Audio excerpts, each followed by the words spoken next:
The Australian Financial Review.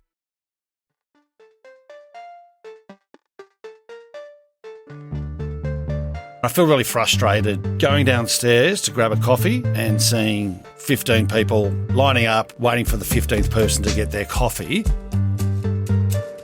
I feel that when we brought in our 9-day fortnight, it was really to tackle those sorts of issues. It hasn't worked perfectly. It's actually been a bit of a bumpy road, but there's some huge advantages that we're seeing.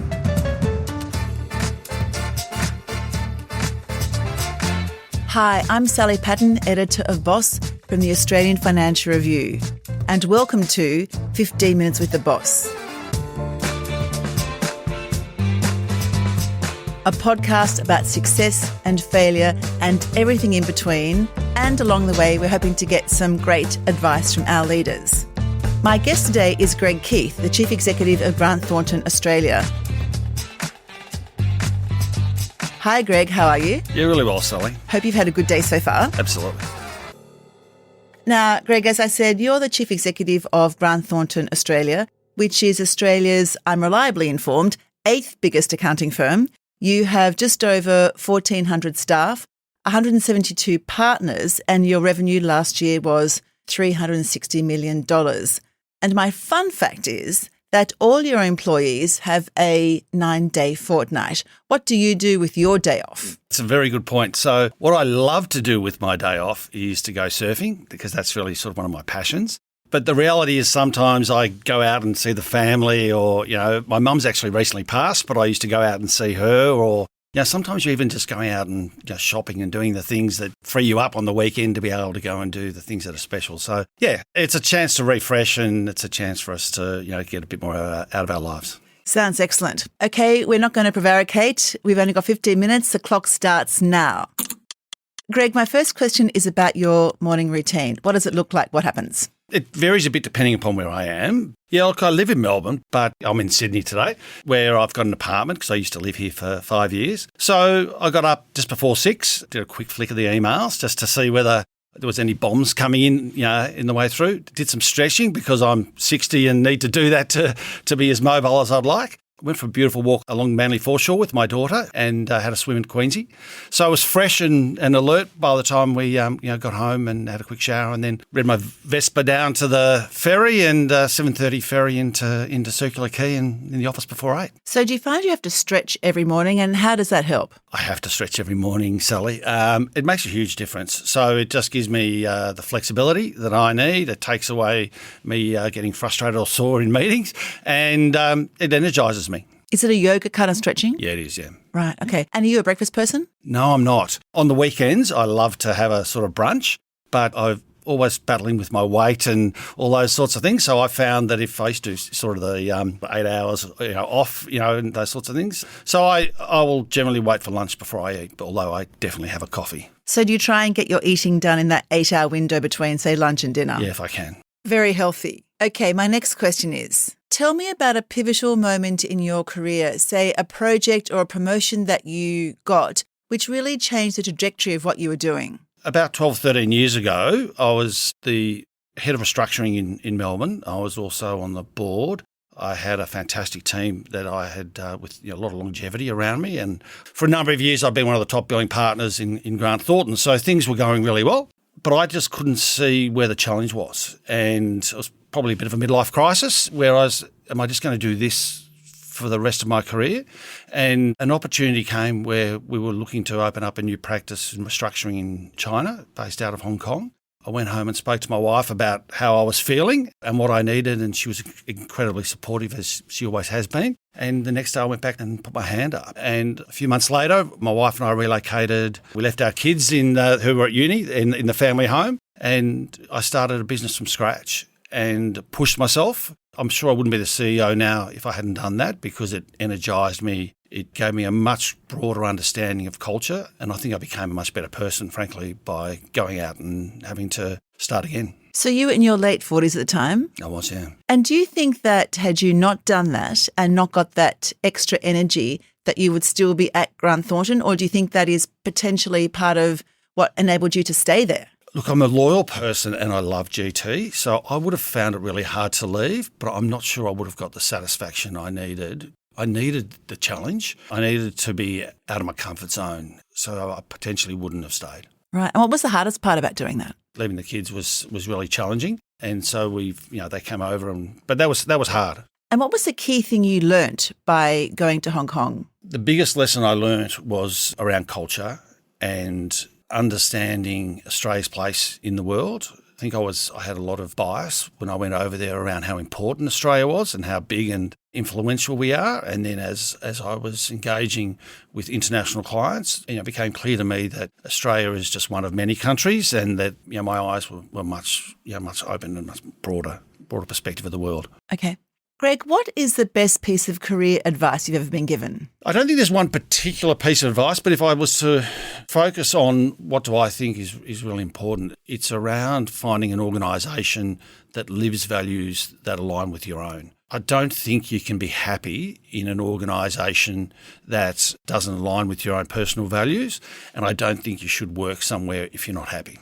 Is it hard to find an organisation, do you think, that aligns with your own values? Would many organisations not? I think that a culture of an organisation often reflects the values, and culture by its definition will almost force you out if you don't fit in. So there is a bit of a process of elimination for some people. I do think you need to do a lot of research into organisations before you apply. I'm not sure if people do enough of that before they make that decision. But you're really going to flourish if you're in an organisation that you're excited to be at, and where you believe that every day when you get out of bed, you're actually making a difference in something that you personally value. What are the key things that you should you investigate about an organisation in terms of the culture? Culture is really understanding what's done when the bosses aren't around, and really speaking to people about the lived experience and understanding how people engage with one another, how they're respected, how they're listened to. Do you have a voice? What's their view on issues around flexibility, diversity, issues that may be important to you in your life and that you would like to bring other people through and develop other people into? So is the idea there that you should speak to as many people in the organisation as you can to do your due diligence? Yeah, and maybe also some of the clients or advisors, because they'll be able to compare. So one thing is to understand what's happening inside the walls, but it's also interesting to see how the organisation is appreciated outside. Right. Okay. Oh, that's pretty good advice. Thank you. On that note, we are going to take a short break. But don't go away. We are going to come back very shortly and open our delightful chatterbox. Chatterbox. Okay.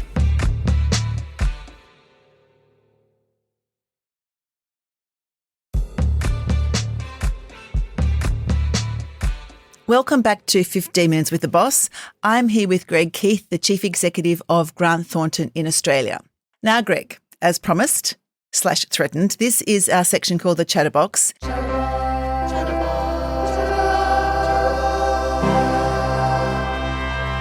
In front of you is a lovely shiny brown box with, I'd say, about 20 questions in there today. I am going to ask you to have a bit of a forage in the box, pick out questions one by one, which I will, of course, then ask you to answer. So go ahead, have a fish in the box. And it is an actual box. I was wondering this, having... No, everyone's surprised by that, but it is actually a box. We're not lying to you. Okay, fish out the first question. I love this. What's your pet hate in the office? Can I give you two? You can. One is when we have a meeting, and I think everybody's had an opportunity to speak and that we've created a safe environment and there's psychological safety. And I think we've reached a conclusion, and then we'll go out and I'll hear that people have been talking after the meeting at a contrary review, or they haven't shared that with the group at the time. And I feel really frustrated with that, and it does make me challenge whether I've created a situation that hasn't really allowed people to feel comfortable. I imagine that actually that happens a lot. What do you think the answer is? Is the answer to somehow create a safer psychological space, or do you think you need to offer other avenues for people to express their views, say by dropping something in a box or by coming to see you individually? It depends on the audience, but if you know your audience well, you should know who's an introvert, who's an extrovert, some of their tells. If they're in your team, you can know their tells if they're actually engaging and listening. And I do think the chair plays a massive role in bringing it out and giving people that opportunity. So I do tend to reflect more on the person running the meeting, which is usually often myself, rather than on the individual. So why do you think they may not express their opinion? I think it's a combination of the environment that was created that didn't necessarily allow them to feel comfortable to be able to share, or that there was a circumstance which we didn't resolve which allowed them to share or to want to share. Do you think that people are afraid that they might just say the wrong thing? I would certainly hope not. I would like to think that people wouldn't have that fear, and that we've created an environment and a culture where people know that we're listening to them and that they have a voice that we want to hear from. So that would be, from my perspective, that would be a really bad outcome if that was the case. And what's your second pet hate in the office? Going downstairs to grab a coffee and seeing 15 people lining up, waiting for the 15th person to get their coffee before they all go back upstairs again. It's taken them 30 minutes or 40 minutes to get a coffee, and that's just a huge waste of time and efficiency. And I feel that when we brought in our 9-day fortnight, it was really to tackle those sorts of issues and to say to people, well, if we can use our time more efficiently, we'll give that time back to you. We discussed all those sorts of behaviours. So we said about, well, how much time do you spend on your phone and on your socials, and how much time do you spend just walking down, grabbing coffees, etc. If you can trim those things down, it's not hard to find half an hour a day that we'll give back to you. At the end of the fortnight, you can take a day off. But do you think you have to reinforce the message that they have got a 9-day fortnight and it's because they're supposed to be saving time in the office? It hasn't worked perfectly. It's actually been a bit of a bumpy road because we found that the more junior people in our team are quick to take it, but that's put pressure on the people in the middle, our manager type levels. So we've had to keep reverting to what we're trying to achieve as a group and get them to buy in and supporting the clients, all being able to take the time. But it's well worth pursuing because it's got significant advantages for our people, and then that flows through our clients. So some of your middle managers feel they're too busy to take it. Yeah, so the problem we've had is the more junior people will want to take it, but the job's still got to be done. And so what we've asked our people is to help us find efficiencies, and not for it to be around production, but about client delivery. And so if we can still get the client delivery done within less time by being more efficient, then we'll give you the time back rather than you do less hours and push the work up. I would say we're probably 75% of where we would like to be, but there's some huge advantages that we're seeing in the results of our retention rate's the highest they've ever been. Our people's mental wellbeing is the best it's ever been. Our engagement scores are the best they've ever been, and we're getting more production out of less time. So it's worth chasing. Okay, excellent. Okay, let's have another question. Yep. Do you have a favourite productivity hack to help you get more out of your day? So I'm pretty strict on myself and how I engage with emails. So I get an enormous number of emails a day. I like to read them once. So I might skim them in the morning when I first wake up, see what's in overnight. But after that, I like to get an email and either answer it or refer it off to somebody else. But I try not to let that build up. So do you block out a particular block of time to look at emails in a day, freeing up the rest of your day for other arguably more important stuff? The reality, Sally, is I do them in between meetings. Wherever there's a wedge, I tend to continually go back and try and keep the ball moving. If I can either answer it or refer it off, then that keeps the wheels turning. So I'm just sort of constantly doing them in between. So you're just very strict about reading it once, responding or handing it off to someone else? It's often I'll go to bed with almost no emails, and it would be very rare for me to have an unread email when I go to bed.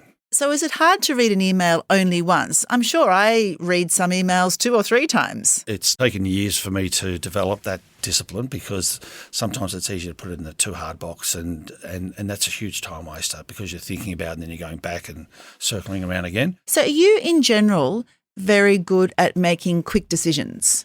It's a strength and a weakness. I need to make sure that I don't make decisions too quickly before everybody else gets to be involved or come on the journey with me. So I've had to develop that skill, particularly as a CEO, to engage, listen prior to jumping to the conclusion, or else others don't feel that they've actually had the chance to influence or to redirect the outcomes. Interesting. So you are a type of person who doesn't need to have all the information in front of you before you're prepared to make a decision? That's correct.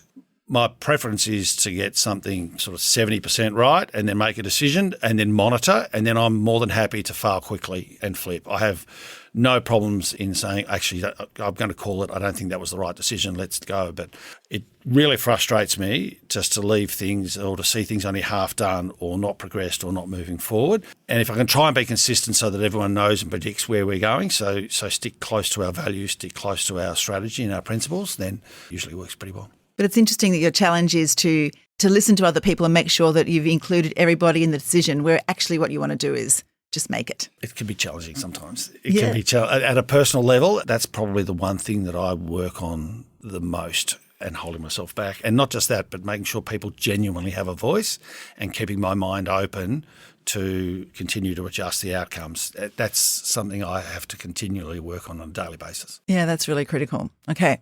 On that note, congratulations. You have made it to the end of the Chatterbox section.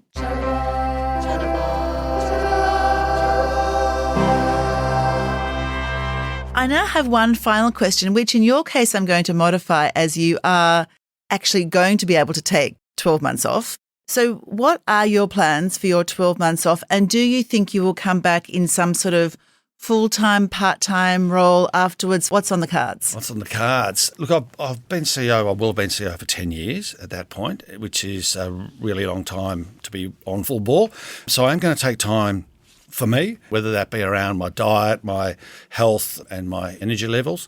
I want to be able to spend time with my family and friends and just learn some new things. Learn some new skills. Yeah.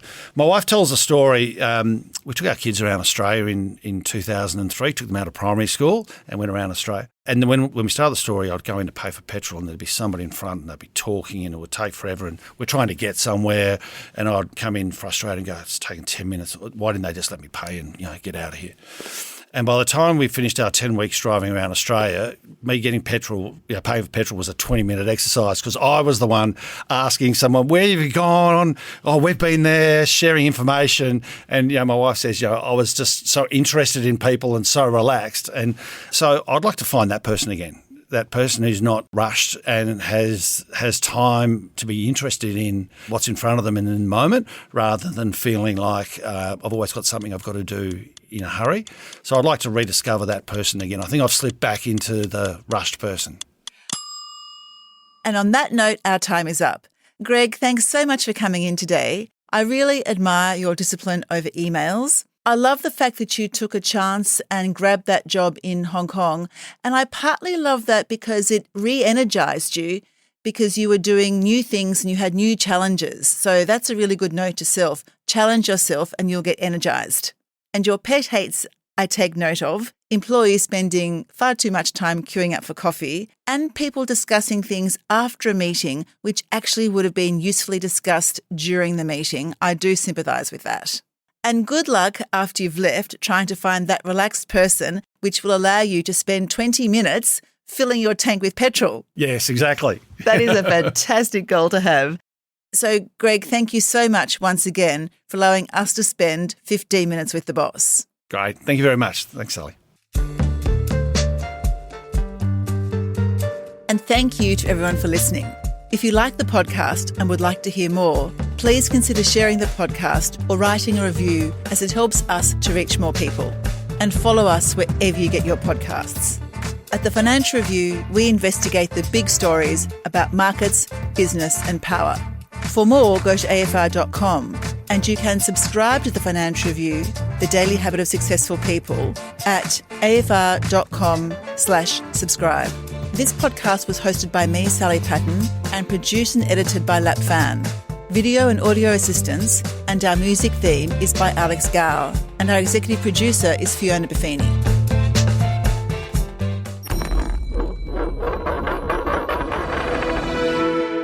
The Australian Financial Review.